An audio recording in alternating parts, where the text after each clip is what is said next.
If you want to puck protect like a Sidney Crosby, then this mechanic is for you. This is called the 10-2, what most people refer to as the Mohawk. I'm going to go over a few differences here. Instead of holding the edge like what is traditionally taught in your figure skating / power skating, I don't actually teach holding it. I actually teach stepping because it's actually much more game transferable and actually uses way less hip mobility than something like holding it stationary and then getting out a lot wider. Here's a way that you can practice that, is just get on the wall, get your feet together, lean into it, and then collapse your ankles to the point where your toe cap is touching the ice. So right now, if I wanted to, I can lift up and I'm still holding myself up. If I was here with the toe, then I'd flip off. So you want your weight to your heels when you're doing this. Don't necessarily want to keep the feet close together. You want to keep them staggered apart like this. There's a much more that go into the 10-2 and the hidden secrets behind it. So we call this a 10-2 because it puts your feet at a 10-2 position but you can call it a Mohawk if you'd like. There's nothing wrong with that. Basically, it uses the same exact motion, same exact foot placement. The only difference is that instead of keeping your feet together and then you're not separating and staggering your feet one foot in front of the other, you're instead keeping your feet together and you're just holding that position. That is a different motion, less hockey transferable, more figure skating transferable for sure, but it doesn't immediately transfer to hockey. And look at the clips. If we slow down, even guys like Crosby, who are very compact, it's hard to see their movements. They will still stagger their feet one foot in front of the other as you're doing the 10-2. You'll sometimes see Kaprizov like going a little bit wider, but even then, where's the weight displacement going? Are they holding it statically, like what you have in just a static image, or what's the dynamic motion that they go through? If you had to interpret where they were going, and this is the same thing I say for shooting, honestly, the ergodicity problem, where you're studying static images with something that should be studied with dynamic movements, that's what you get with video. That's the same problem there, where people just look at the pictures of players in 10-2s and not the full on motion point A to point B within that area. So that's the main issue with that. By the way, if you've seen a similar video to this is a revision of an older video I made, and I'm trying to update anything that I made from basically 5-6 years ago to this point when I first started YouTube. So that video is going to go unlisted, and this is going to be the replacement for it. But there's so many great things that you can do with the 10-2. We have coaches at Train 2.0 who call it like the $1 million mechanic because it just opens up so many options to you. I refer to it as a puck protection mechanic, and it is. Like, you'll see Crosby using it all the time, right up against the wall. That's honestly a good place to start it out with, right? Where you're just right here, going back and forth, allows you to see the ice. But then, say if you're trying to spin off checks, right? And this is something I didn't talk about originally. You can use that 10-2 motion to offset the other person's momentum as they're hitting you. So if I had a check coming from this way, that would open me up to right here. Or if someone were to come at me right here, and they were, say, coming more of this direction, I'd be able to spin off that way. I'm going to show Crosby's examples because that shows it a little bit more clearly. But that's the reason why he doesn't get pinned, is because he uses all of these like 10-2 hip movements to be slippery. So that's basically the one mechanic that he does in order to slip off of things. You see him do like a punch, right, to then slip off. He'll do a cross, but then the defender will try to check him, and then he'll open up into a 10-2 once again. One of my favorite drills to work on for this, when you're going straight up and down, is I'll have either the players going around in a circle, and then I'll tap on them to open up into that 10-2, and then they'll just open up and keep balance because they're using the 10-2 appropriately. There's plenty of other areas that the 10-2 comes into play. Say if you're using the deception element, going side to side like you see with McDavid, that's one way. Another way that you can go, it's kind of like a deep in that sense. Say we had like an obstacle right here, you would go around that way, and that's the way to use it as a deke. It's also a fake for a pass. There's plenty of other ways that you can use it. Quick transition, sorry about the different environment now.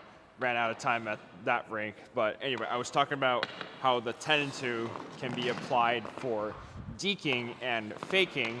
And one of the best examples is how McDavid would use it to go linearly. So how you have to make this work is that the foot in front, that's what you step onto, but then you quickly step onto your back foot as you then progress to your front foot, but it makes you move to the side. You need your hips opened up externally in order to make exactly that work, and you'll notice that I just move laterally with zero effort. If you want to go faster with that movement, make sure to collapse your ankles, and that will allow you to get a little bit of extra speed. You'll see guys like Makar using it to also fake a pass, whether they're going across the blue line or rushing up the middle of the ice.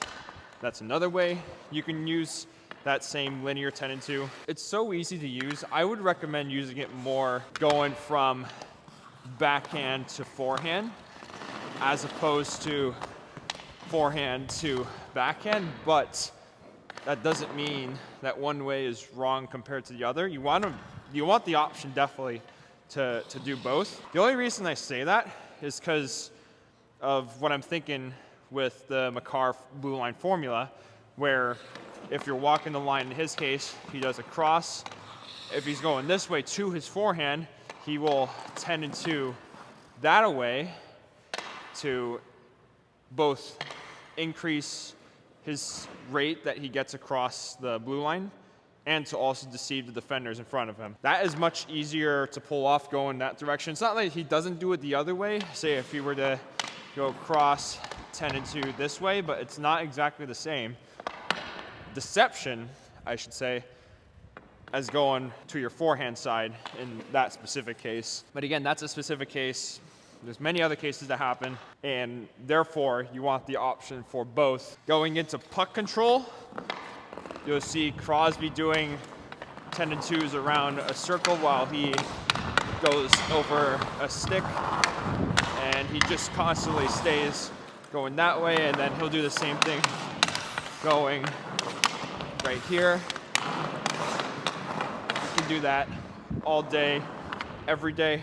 Now we get into something I just talked about with the pass reception, with readiness, and you can put pass reception in there too, honestly. The very cool thing with what the 10 and 2 helps you out with is that once you get good at it, passes are so easy to collect. Like it's not even a question of how bad the pass is anymore. You'll be able to accept any type of pass with this, any position in your body.